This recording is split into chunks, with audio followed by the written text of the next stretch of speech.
Hey folks, David Stewart here. The Mandalorian, Chapter 5, the Fanfictioniest of them all. Yes, the 5th episode from the Mandalorian series is, to me, the most fanfiction-like piece of entertainment I've seen in quite a while. It really feels like a fan fiction film.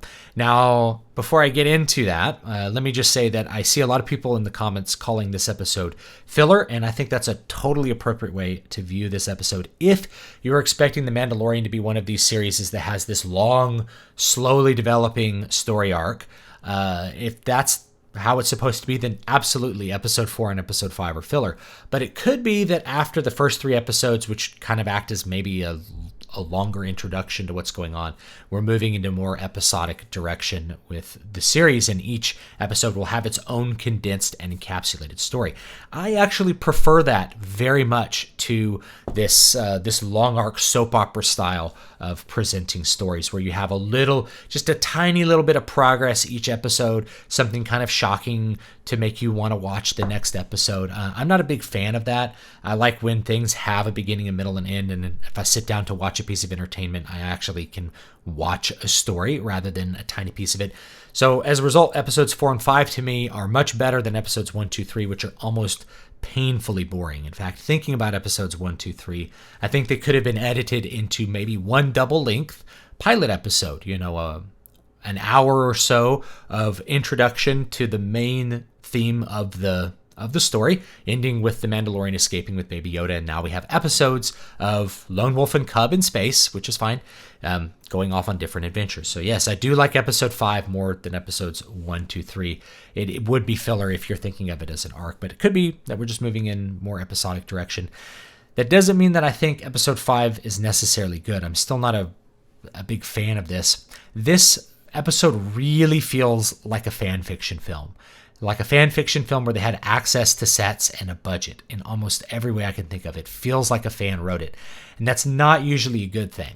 It's not a good thing mostly because the interaction with the source material is so direct, and it's loving in a way, but it's too close. The entire point of this is really to service fans and show things we've seen before rather than to show new things. Now, that's not to say that the story that's within it is not worth viewing on its own, but it's clear that this is almost a vehicle for showing people the sets from the very first movie on Tatooine. So the episode opens up with the Mandalorian being shot at, and his ship gets damaged in a firefight. And so just like Phantom Menace, our damaged ship, we got to land on Tatooine.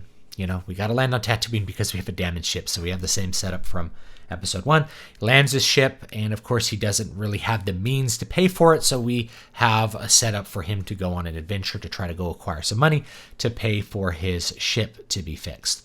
So he lands in a hangar, which looks rather familiar, in Mos Eisley, a very familiar place that we all maybe have an attachment to.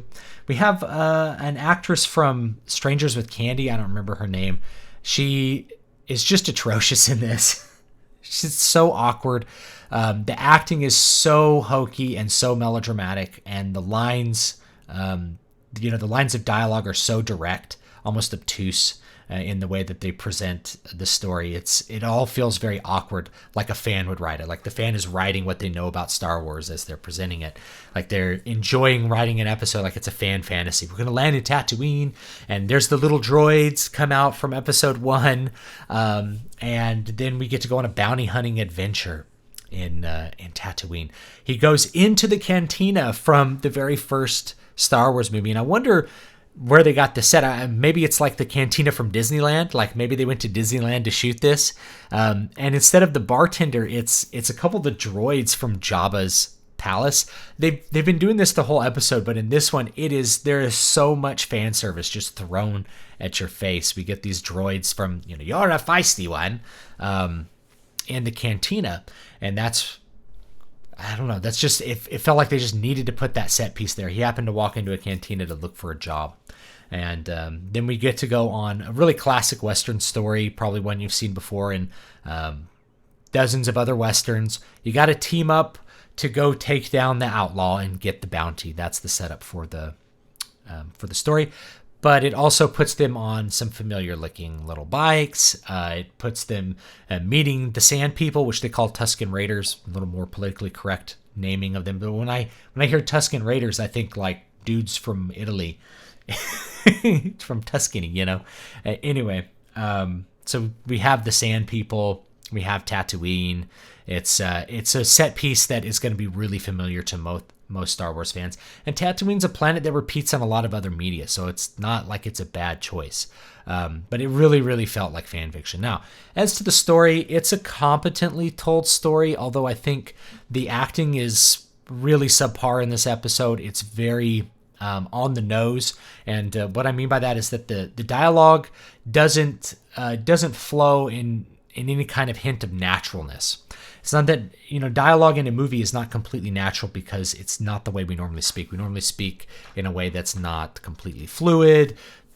We have little interruptions like ums and uhs that are usually missing from movies. But this dialogue felt particularly stilted, very expositional. Like we have to talk about exactly what we're doing in the story as we're going through it.